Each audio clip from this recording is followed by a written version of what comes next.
வணக்கம். அடவி உங்களை அன்போடு வரவேற்கிறது. எல்லோரும் எப்படி இருக்கீங்க? அடவியில் நிறைய தாமரை அல்லிலாம் பூத்திருக்கு. அல்லிலாம் ஒரு சிலது விற்பனைக்கும் இருக்குது. எல்லாத்தையுமே இப்போ நம்ம ஒரு பார்வை பார்த்துடலாம். இப்போ நீங்கள் பார்க்குறீங்க பாருங்கள், இந்த அல்லியினுடைய பெயர் வந்து கோல்டன் ஃப்ரெண்ட்ஷிப். என்ன ஒரு மஞ்சளாக தெரியுது பாருங்கள். அப்படியே தொலைவிலேருந்து பார்க்குறேன். இங்கே உள்ள என்னுடைய தாமரை மற்ற அல்லிகள்லாம் பார்த்திங்கன்னா பிங்காக இருக்கும். அதுக்கு நடுவில் இந்த மஞ்சள் வந்து அவ்வளோ ஒரு எடுப்பாக இருக்குது. அழகான எலுமிச்சை மஞ்சள். அரிசனா வந்து எனக்கு ரொம்ப பிடிக்கும் மஞ்சள் அல்லிலேயே. அடுத்ததுன்னு பார்த்திங்கன்னா இந்த கோல்டன் ஃப்ரெண்ட்ஷிப் தான் எனக்கு ரொம்ப ரொம்ப பிடிச்சிருக்கு. அது வந்து பீச் ப்ளோ கடைசியாக நம்ம பார்த்துட்டு, அடுத்தது இங்கே பாருங்கள், இங்கே சில மொட்டுக்கள் இருக்குல்ல, இவங்க பேர் வந்து ஆல்மண்ட் சன்ஷைன். தண்ணி வந்து பாசியாக இருக்குது, காக்காலாம் வாய் வச்சதுனால தண்ணியை வந்து நிறச்சி விடணும். இது நம்மளுடைய கர்ணாவில் 4 மொட்டு இருந்ததாக போன வாரம் கூட காட்டியிருந்தேன். அதில் ஒரு மொட்டு இன்றைக்கி அழகாக தானாகவே மலர்ந்துடுச்சு. இதெல்லாம் வந்து முதல் நாள் எடுத்த பதிவு. இதுக்கப்புறம் பார்த்திங்கன்னா ஒரு 3 நாள் கழித்து ஒரு பதிவு எடுத்தேன். அதில் இந்த மீதம் இருக்கிற மொட்டுக்களும் வந்து மலர்ந்துடுச்சு. அதை உங்களுக்கு காட்டுறேன்.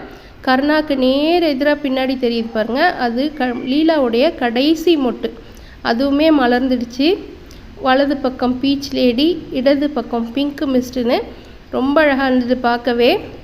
இவ்வளோ அழகான மலர்களை உங்கள்கிட்ட பகிர்ந்துக்கலைன்னா எப்படி? அதனால் 2-3 நாள் எடுத்த தொகுப்பையும் சேர்த்தே இன்றைக்கி நான் கொடுக்குறேன். இவங்க நம்மளுடைய ஒயிட் இன்னசென்ஸ். இது நிறைய பேர் ஒயிட் இன்னசென்ஸ்னு சொல்கிறாங்க, ஒயிட் பேர்ல்னு சொல்கிறாங்க. எனக்கு வந்து பேர் வந்து உறுதியாக என்னால் சொல்ல முடியல, ஏன்னா என்ன சொல்கிறாங்கன்றதே தெரில. இவங்க நம்மளுடைய ரெட் ஸ்பைடர் வாட்டர் லில்லி. என்ன ஒரு அழகாக இருக்குது பாருங்கள். இது ஹார்டி வகையை சேர்ந்தது தான். ஹார்டிலாம் பூக்காதுன்னு நினச்சிட்ருக்காங்க. ஹார்டி பூக்கும், ஆனால் அதுக்கு உண்டான நாள் அது எடுத்துக்கும். இது பாருங்கள், தங்க நகையெல்லாம் எப்படி இருக்கும் அது போல் ஒரு நிறத்தில் இருக்குது. நம்மளுடைய டோரி சோல்ட்டு தான். ரொம்ப அழகாக இருக்குல்ல. இந்த ரூபி கல் வச்ச நகையெல்லாம் இருக்கும் பாருங்கள், அது மாதிரி தோணுது அது பார்க்கும்போது. இவங்க நம்மளுடைய பீச் லேடி மலர்ந்து 5 நாள் ஆயிடுச்சு. அநேகமாக இன்றைக்கி கொட்டிடுவாங்கன்னு நினைக்கிறேன்.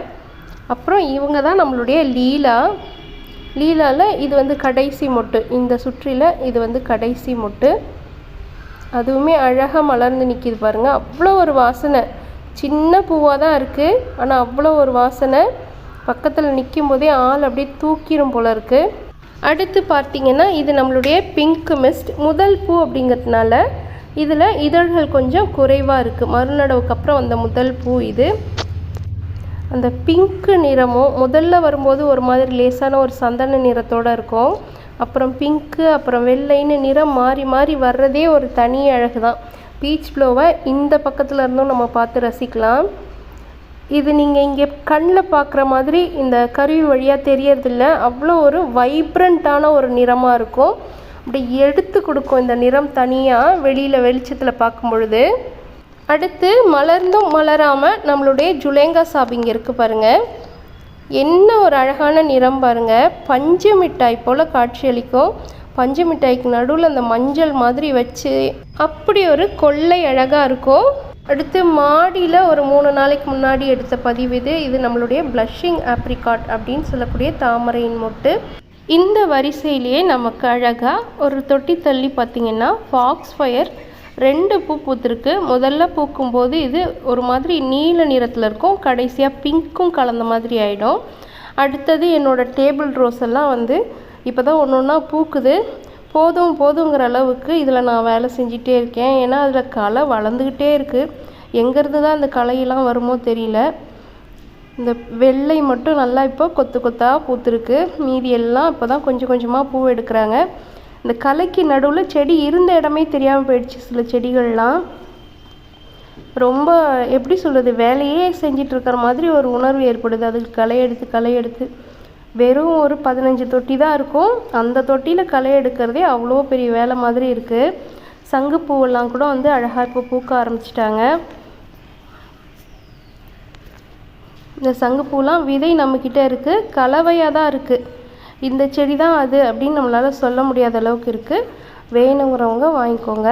அடுத்தது இது நம்மளுடைய செவ்வல்லி இரவு நேரத்தில் மலரக்கூடியது. இது காலையில் 8 மணிக்கு எடுத்த பதிவு. 8 மணிக்கும் கூட திறந்தே இருக்குது பாருங்கள். 10 மணி வரைக்கும் இது திறந்தே இருக்கும். இதனுடைய தாய் செடி ஒன்று விற்பனைக்கு இருக்குது. வேணுங்கிறவங்க வாட்ஸ்அப்பில் தொடர்பு கொண்டு கேளுங்க. இது பாருங்கள், கோல்டன் ஃப்ரெண்ட்ஷிப் இன்னும் மலராமல் இருக்குது. இப்போ காலையில் 8 மணிக்கு இன்னும் மலரலை. அடுத்து நம்மளுடைய கருணா பாருங்கள், பதிவோட தொடக்கத்தில் ஒரு மலர் காட்டியிருந்தேன்ல, மீதி 3 மலர் இன்றைக்கி மலர்ந்துருச்சு. இது இன்றைக்கி காலையில் நல்லா மலர்ந்தது. மீத 2மே வந்து மலர்ந்தும் மலராத ஒரு நிலையில் இருந்தது. ஏன்னா வெயில் அதிகம் பாருங்கள். அப்புறம் கையால் விரித்து விட்டு பார்த்தாக்கா ஏற்கனவே பூ வந்து நல்லா மலர்ந்த நிலையில் இருந்துட்டு தான் திறக்காமலே இருந்திருக்கு. இப்போ நான் திறந்து விட்டோன்னே எப்படி ஒரு அழகாக இருக்குது பாருங்கள். நாளும் ஒரு சேர பார்க்கும்போது, அதுவும் தொலைவில் நின்றுட்டு பார்க்கும்போது இன்னும் ரொம்ப அழகாக இருந்தது. அதுக்கப்புறம் பார்த்தீங்கன்னா இங்கே கொஞ்சம் அப்படியே ரோஸ் நிறத்தில் ஒருத்தவங்க இருக்கிறாங்க பாருங்கள், ரொம்ப குட்டியாக. இவங்க பேர் ரோஸ் ஏஞ்சல்ஸ். இது வந்து ஒரு மைக்ரோ பவுல் லோட்டஸ் அப்படின்னு சொல்லுவாங்க. ரொம்ப சின்ன ஒரு கிண்ணத்தில் கூட வச்சு வளர்க்கலாம் அப்படின்வாங்க. இதோட கிழங்குலாமே ரொம்ப குட்டியாக தான் இருக்கும். எத்தனை மொட்டுக்கள் இருக்குது பாருங்கள். இப்போ வரைக்கும் ஒரு 4 மொட்டு இருக்குது. இந்த பக்கமும் ஒரு தொட்டி இருக்குது பாருங்கள். இதுலேயும் எத்தனை மொட்டு இருக்குது பாருங்கள். எல்லா மொட்டு கூட குட்டியாக தான் இருக்கும். இது பேர் வந்து ஆல்மண்ட் சன்ஷைன். இதுவுமே வந்து ஒரு மைக்ரோ பவுல் லோட்டஸ் தான். அடுத்து இங்கே பாருங்கள், பீச் ப்ளோவோட கிழங்கு ஒன்று. இதில் எவ்வளோ முளை வந்திருக்கு பாருங்கள், எத்தனை செடி இதில் இருக்குதுன்னு பாருங்கள். இது மாதிரி நிறைய அல்லிகள் விற்பனைக்கு இருக்குது. தாய் கிழங்காகவும் இருக்குது, செடியாகவும் இருக்குது. வேணுங்கிறவங்க வாட்ஸ்அப் எனக்கு தொடர்பு கொண்டு வாங்கிக்கோங்க.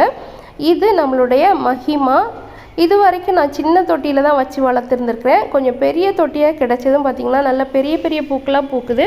இது இன்றைக்கி காலையில் மலர்ந்தது. ரொம்ப அழகாக இருக்குல்ல. நாளைக்கு நல்லா விரிஞ்சு வந்துடும், தானாகவே விரிஞ்சு வந்துடும். இந்த மொட்டு போன வார பதிவில் காட்டியிருந்தேன். கொஞ்சம் சின்னதாக இருந்தது, உயரமும் கம்மியாக இருந்தது. இப்போது இது என்னுடைய உயரத்துக்கு நல்லா வளர்ந்து நிற்கிது. இந்த மாதிரி பெரிய தொட்டிகள் கொடுத்தா இந்த பூக்கள் எல்லாமே நம்ம உயரத்துக்கு வளரும் போல இருக்கு. மொட்டுமே எவ்வளோ பெருசு அது இல்லை. இது வந்து நம்மளுடைய வைகா வெள்ளை நிறத்தில் பூக்கக்கூடிய தாமரையின் மொட்டு. இது கொஞ்சம் நிழல் வாட்டத்தில் தான் இருக்குது. இருந்தாலுமே அதுலேயுமே கூட மொட்டு வந்துருச்சு. உண்மையிலேயே எனக்கு பார்க்க சந்தோஷமாக இருந்தது. ஏன்னா இதுங்களுக்கெல்லாம் இடம் இல்லை, கொஞ்சம் நிழல் வாட்டத்தில் வச்சுருக்கேன். இருந்தாலும் அது அழகாக மொட்டு எடுத்துருச்சு. அடுத்து இது பாருங்கள், இதில் எத்தனை இதழ்கள் இருக்குதுன்னு பாருங்கள். அத்தனை இதழ் அடுக்குகள் இருக்குது. இது நம்மளுடைய மாரிகோல்டு. குரங்கு வந்து இந்த பூவை வந்து தள்ளி வச்சுருந்தது. இப்போ மலர்ந்துருக்கு பாருங்கள். அந்த பூ அது மொட்டாக இருக்கும் போதே கீழே சாஞ்சு போயிடுச்சு. நான் ஒரு கழி கொடுத்து முட்டு கொடுத்து நிறுத்தி வச்சுருந்தேன். இப்போ அதில் கொஞ்சம் பலம் வந்துருச்சு போல இருக்குது, தானாக நிற்கிது. சரி, எப்படி இருந்தாலும் இந்த பூ என்ன ஆகுமோன்ற பயத்துலேயே நான் இன்றைக்கி கொஞ்சம் மலர வச்சுட்டேன். இருந்தாலும் ரொம்ப அழகாக இருக்குது. இது தானாக மலர்ந்துருந்தால் இன்னும் அழகாக இருந்திருக்கும்னு நினைக்கிறேன்.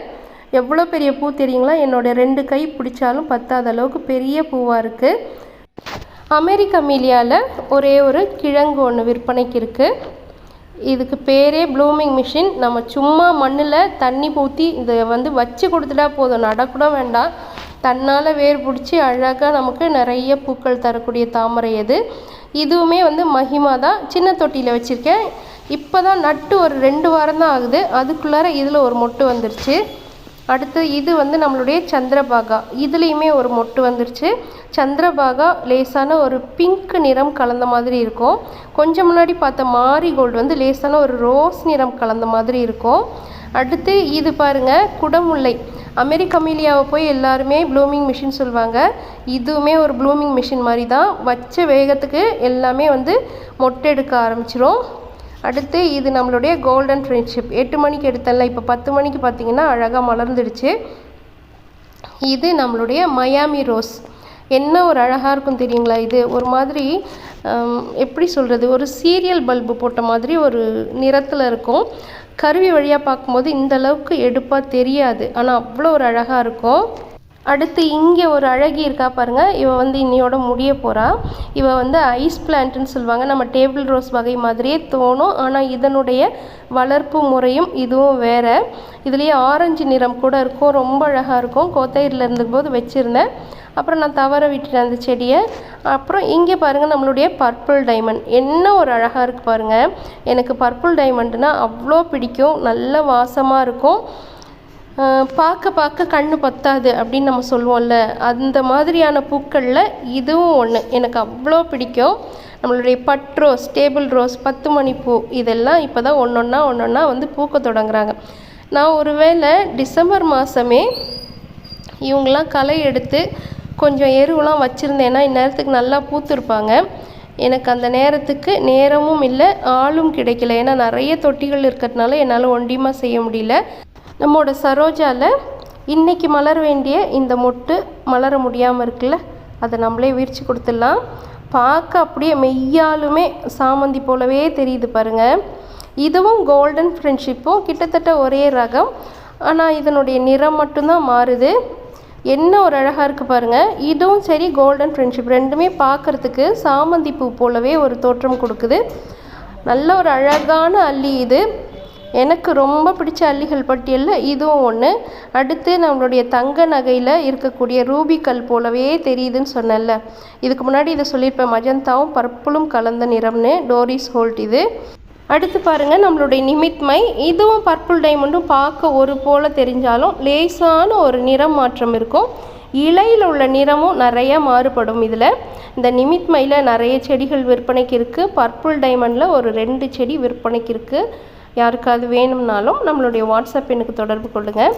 இங்கே பாருங்கள், இது மேலே வந்து ஒரு பழைய இலை ஒன்று மூடிட்டுருக்கு. அதுக்குள்ளார பாருங்கள் எவ்வளோ அழகான இன்றைக்கி மலர வேண்டிய பூ. ரொம்ப அழகாக இருக்குல்ல. ஒருவேளை நம்ம இதை பார்க்காம விட்டுருந்தா இந்த பூ வந்து அப்படியே மடிஞ்சு போயிருக்கும். ஏன்னா அதால் விரிய முடியாது. நல்லா மூடிட்டு இருந்தது அந்த பழைய இலை. பாருங்களேன் எவ்வளோ அழகாக இருக்குன்னு. இந்த தொட்டிலேயே பாருங்கள் நிறைய கண் இருக்குது. வேணுங்கிறவங்க நம்மளுடைய வாட்ஸ்அப் எண்ணுக்கு தொடர்பு கொண்டு வாங்கிக்கோங்க.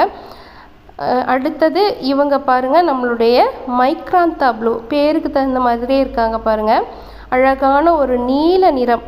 தவுபனில் ஒரு லேசான நீலம் இருக்கும், ஆனால் இதில் நல்ல ஒரு அழகான உஜாலா நீளமாக இருக்குது. பார்க்கறதுக்கு ரொம்ப அழகாக இருக்கும். நேரில் பார்க்கும்போது இன்னும் கூட ரொம்பவே கண்ணுக்கு வந்து ஒரு குளிர்ச்சியை கொடுக்கும். அந்த நீலம் ரொம்ப அழகாக இருக்கும். அடுத்து நம்மளுடைய மொசைக் பிளான்ட்லாம் பாருங்கள் எவ்வளோ அழகாக வளர்ந்துருக்கு, படர்ந்து வளர்ந்துருக்குன்னு சொல்லிட்டு. இதெல்லாம் கூட விற்பனைக்கு இருக்குது. வேணுங்கிறவங்க நம்மளுடைய வாட்ஸ்அப் எண்ணுக்கு தொடர்பு கொண்டு வாங்கிக்கோங்க. அந்த இலையே அவ்வளோ ஒரு அழகாக இருக்கும்.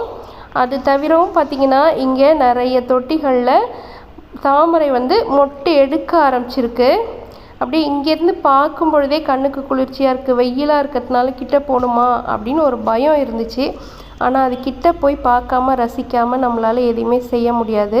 அதனால் கிட்ட போயிடுவோம் அப்படின்னு சொல்லிட்டு ஒரு முடிவு எடுத்து இப்படி உள்ள ஊடுருவி போகிறேன். இங்கே நீங்கள் பார்க்குறது வந்து பிங்க் பவுல். இந்த தாமரை மொட்டின் பெயர் வந்து பிங்க் பவுல். அடுத்து இங்கே ஒருத்தவங்க இருக்காங்க. இவங்கெல்லாம் யாருன்னு தெரியல. ஏன்னா எனக்கு நிறைய பூக்கள் தரக்கூடிய ஏதோ ஒரு கிழங்கு எடுத்துகிட்டு வந்து மாடியில் நான் நட்டு விட்டுருப்பேன் போல இருக்குது. பேர் எழுத காணும். பேர் எழுதலை அப்படின்னாலே நான் ஏற்கனவே வச்சுருக்க ஏதோ ஒரு தாமரையின் கிழங்காக தான் இருக்கும். இவங்க பாருங்கள் நம்மளுடைய அமெரிக்க அமீலியா. இப்போ தான் இதில் முதல் மொட்டை எடுத்திருக்கு. அதுக்கப்புறம் நம்மளுடைய ஃபாக்ஸ் ஃபயர். இதுலையுமே இன்றைக்கும் ஒரு பூ இருக்குது. 3 நாளைக்கு முன்னாடியும் இருந்தது, இன்றைக்கும் இருக்குது. இது மாதிரி அல்லிகள்லாம் பார்த்திங்கன்னா தினமுமே பூக்கள் இருந்துக்கிட்டே இருக்கும். இவங்க வந்து ஒயிட் ஸ்வான்னு நினைக்கிறேன். இதில் ஒரு 3 மொட்டு இருக்குது. எதெல்லாம் எனக்கு நிறைய பூக்கள் கொடுத்ததோ அது எல்லாத்தையுமே கொண்டு வந்து 2-3 தொட்டிகளில் வச்சுருக்கேன். ஏன்னா அடிக்கடி நமக்கு பூக்கள் இருந்துக்கிட்டே இருக்கும் பாருங்கள் தாமரையில். அதுக்காக இங்கே பாருங்கள் இவங்க வந்து லாவெண்டர் மில்க். செடியே பெருசாக வளரல, ஆனால் எல்லாத்துலேயுமே வந்து மொட்டுக்கள் வர தொடங்கிருச்சு. இங்கே பாருங்கள் இதுவுமே ப்ளஷிங் ஆப்ரிகாட் தான். அதில் இன்னொரு மொட்டு. என்னென்னா இந்த வலையெல்லாம் காக்காக்காக போட்டிருந்தேன். காக்கா வந்து இந்த தொட்டிகள்லாம் வாய் வச்சு எல்லாத்தையும் நாசம் பண்ணுதே அப்படின்னு சொல்லிட்டு வெளியில் ஏதாவது எண்ணெய் பண்டத்தை சாப்பிட்டுட்டு அப்படியே வந்து நம்மளுடைய தொட்டிகளில் வாய் வைக்குது. அதனால் இந்த செடிகள்லாம் பாழாகுதே அப்படின்ற கவலையில் போட்டேன். அது இந்த மாதிரி பிரச்சனைகளும் வருது. இதுக்கும் ஒரு தீர்வு நமக்கு தேடணும். இது மிக நீண்ட பதிவாக இருந்தாலும் என்னை போல மலர்களை விரும்பக்கூடியவங்களுக்கு ஒரு மனநிறைவு கொடுக்கக்கூடிய பதிவாக இருக்கும் அப்படிங்கிற நம்பிக்கையில் இந்த பதிவை நான் இதோட முடிச்சுக்கிறேன். நீங்கள் பார்த்த இந்த அல்லி, தாமரை போன்ற செடிகள் உங்கள் வீட்டில் நீங்களும் வளர்க்கணும்னு ஆசைப்பட்டீங்கன்னா நம்மளுடைய வாட்ஸ்அப் எண் திரையில் தெரியுது பாருங்கள். அதுக்கு தொடர்பு கொண்டு உங்களுக்கு வேண்டிய செடியை நீங்கள் வாங்கிக்கலாம். இந்த பதிவு பிடிச்சவங்க ஒரு விருப்பம் கொடுத்துருங்க. இது வரைக்கும் சப்ஸ்கிரைப் செய்யாமல் பார்த்துட்ருக்கோங்க ஒரு முறை சப்ஸ்கிரைப் பட்டனை தொட்டு அழுத்திடுங்க. மீண்டும் ஒரு அழகிய பதிவோடு உங்களை சந்திக்கிறேன். அதுவரை இயற்கையோடு இணைந்திருப்போம். நன்றி.